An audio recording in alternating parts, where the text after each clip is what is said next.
On this week's Capitalist Investor, we are going to talk about one of the hottest investment trends, thematic investing in meme stocks.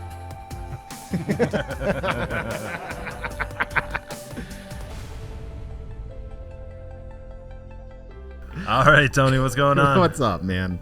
Oh yeah, we're rolling today, baby. Oh, we're man, rolling. do you like that hook, man? Oh yeah. Yeah. All right. Well, and actually, all right. So, it's actually true that one of the hottest investment, like what people are investing on a theme or meme stocks or what they read in some article. That's how people invest today. Yep. And it could be AI, clean energy, crypto, gold, whatever anyone's talking about. That's where the retail investor is flocking. And now we have to just step back and say, hey, is this a trend or is this a real opportunity? Yep. So from there, let's just kind of talk and hit base on what the metric. Am I saying that right? Thematic. Thematic. What we're looking for there. Okay. I just did not do well in phonics in elementary. That's school, all right. man. That's what I'm here for. I'm good at math though. So like theme investing, things like that. What is it? We're building a portfolio around popular long-term macro trends. And I don't even want to know if they're long-term. They're just trends. Right. I'm going to strip a lot of words out of that definition. And it's like building around trends. And that could be AI. So, I mean, like I said, is it a trend or is it real? AI, aging population funds, clean energy, cybersecurity, crypto, 3 times levered ETFs, like you name it, man. If you want to get involved in something, there's a product for it. Yep. I'll call it a product, but like an ETF, a mutual fund, things like that. But why are they just so popular over the last 5 years? And it started. Everything got flipped upside down since COVID. Yep. I just can't believe how different the world is since COVID. That's just how I feel. And why is this type of investing so popular now? And I would say it stems from COVID. The world, everything around us, through my lens, through my opinion, has changed dramatically since COVID. The way we interact with people, the way that we go to work, the way that we just everything, politics, everything is just so different. Yeah, I think you hit the nail on the head because during COVID, that's when it seems to have really kind of solidified where just everyone is online, whether it be TikTok, Twitter, whatever it is, and they're just talking about stuff. And well, they're talking about being rich. Hey, look at my car. Look Exactly. at this. Hey, what did you do today? I don't know. I'm not working, but I'm traveling, and I'm like it's the reason why these themes are so popular is because it's like I want to be rich right now. People today's maybe younger investor is like, I need to be rich now. Like, well, I don't want to wait 30 years to be comfortable and retire. And I need that now. Yep, that's the main trend, right? Like if you go online, it's themed. Whether it's restaurants or vacations or whatever the case is.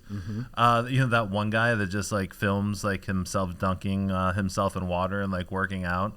It's just like, hey guys, I'm really rich and this is what my day is like. and that is really driving everything, especially in, we were talking before the show about how old we are basically, and how the kids these days are not into the things we were into.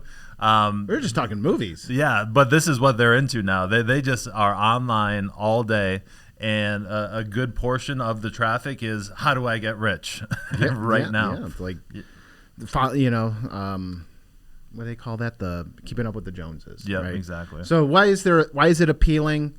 It's story driven, easy to understand. Invest in AI. It's the future. Right. It's actually, there's studies coming out that it's making people more dumb. Like, seriously, you can't think for yourself. I'm like, hey, I'm just going to ask the robot to answer this question for me.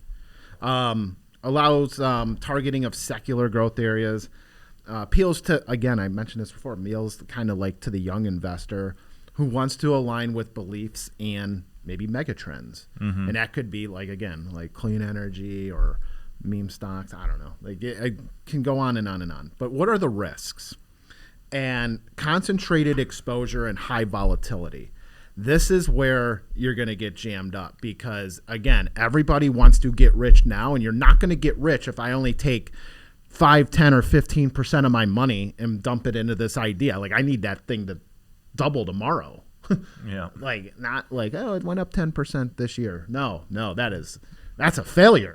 Yeah. You're a failing if you Exactly. went up 10%. And you're chasing the hype, and you're chasing hype versus building a balanced portfolio. And that's kind of like what, that's what we bring to the table. It's like, hey, yeah, man, like I remember it's like, what was it, 23 or 24? The index was up 20, just call it 20%. I don't know the exact number, but it was up 20%. You strip out the top 10 stocks and the index was up 2. Right. The other 490 stocks did not participate in index returns. It's crazy. So that's a problem, right? Because then people are like, well, then why? I'm just going to follow the trends. But the problem is usually smart money moves on before you do. Yeah, exactly. You will get toasted. You'll be left in the dust if you don't move first. But then you have FOMO. Oh, man, am I leaving chips on the table? Like, that's called greed. Yep.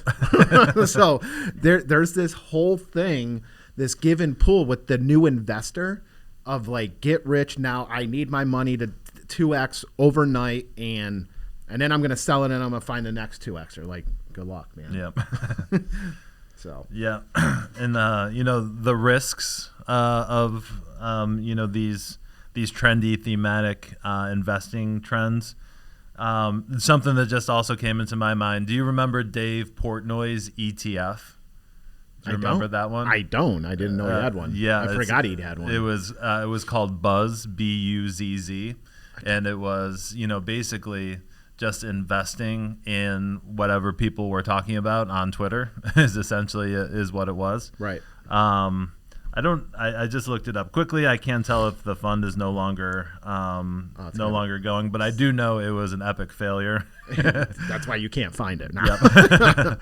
So there obviously, like Tony just talked about, there's lots of good thesis behind some of these mega trends, but it is very, very hard to execute, and it is very, very hard to be early because by the time you see it on Twitter, it's essentially already priced in. Correct. Yep. Right. And some of the biggest themes right now in 2025 is obviously AI and automation. Like now it's just oversaturated. Yeah. that comment. But we'd also do have like aging demographic and healthcare innovation funds.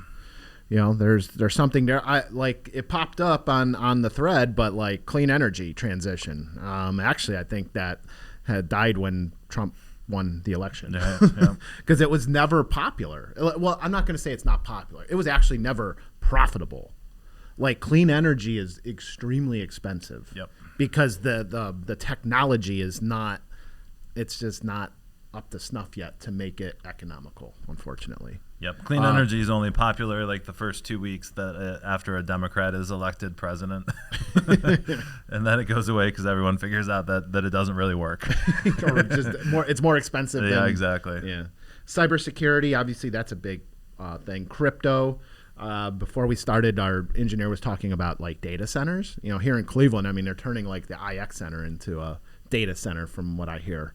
And that place is gigantic. Massive. I just don't know where they're going to have the car show next year. That's all I care about. It's like a massive convention center if you're out of town. Yeah.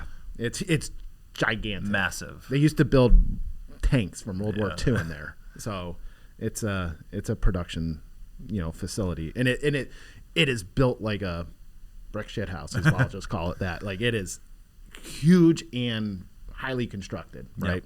Yep. But these are some of the trends that are happening right now.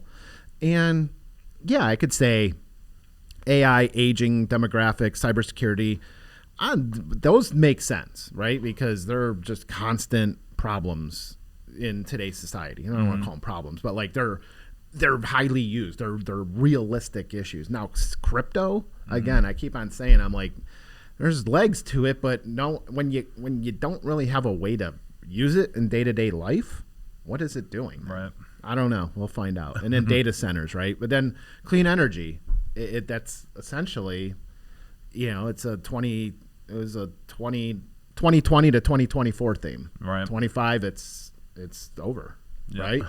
So, how are, so like we like these themes. How do we structure them? How do we get into it, right? How do we invest in it? And typically, we're looking at ETFs are probably the most popular. Like if you want to buy crypto, yeah, you can go Coinbase and pump cash into it, but actually you can get crypto exposure to crypto in your IRA if you go buy like an IBIT. Mm-hmm. I'm not pumping that fund or anything, but that's an example of being involved in Bitcoin, and iShares, built that ETF. That's a way to get it in other accounts other than your Coinbase account. Do you own the actual coin? No, you don't, where you would in Coinbase, but that's how you get your exposure. Right. Gold, like everything's usually ETF based, and obviously you can probably find a mutual fund that's the equivalent, but ETFs are a lot more popular. They sell like a stock. You can buy it at 10 o'clock in the morning and sell it at 2 if you want, like day trade. You can't do that with the mutual fund. And I guess you got to figure out, like, is that fund actively traded or passive, right? Like, what are they doing? So, like, all right, for example, I want to get involved in aging demographics and healthcare innovation. Cool. Like, how? Like, what do you want to do? You going to do like nursing homes? Are you medical equipment?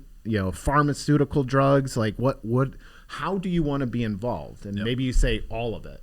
Now we're going to try and find a active manager in an ETF that has a diversified basket of those types of investments. They own in the facilities. They own into the pharmaceutical companies, maybe like Eli Lilly or whatever it may be. So those are the things that you have to start figuring out. What do you want to be involved with? And it shouldn't be because that guy told me to. Right. The guy on TV said I need to be doing this. You have to start rolling up your sleeve and doing your own research, right? Yep. And I would also add, if you're getting into these these spaces that you don't know a lot about, an active manager is probably a valuable thing for you versus just a passive ETF of the underlying funds. You might not even know what's in there really.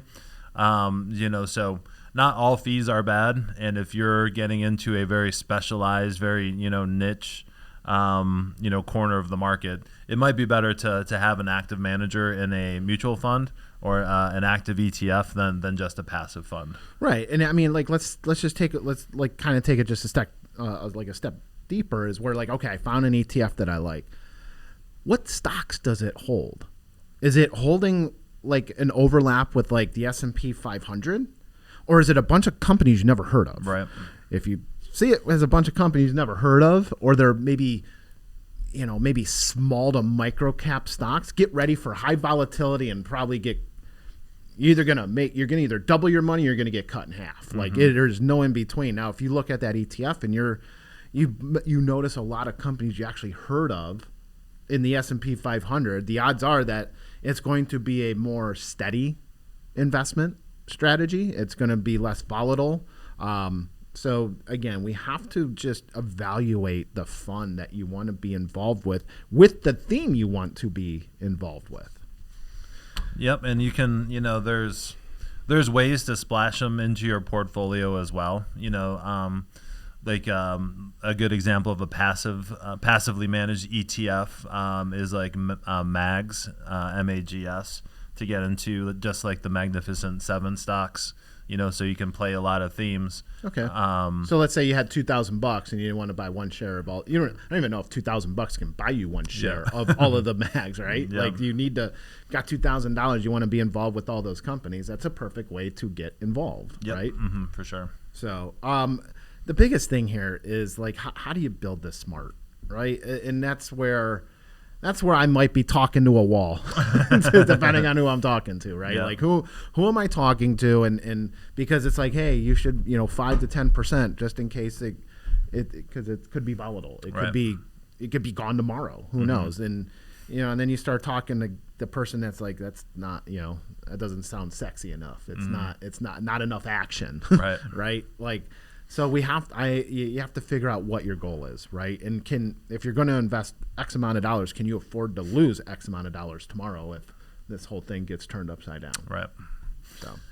And what we just keep saying over and over again on some of these podcasts, kind of the same thing.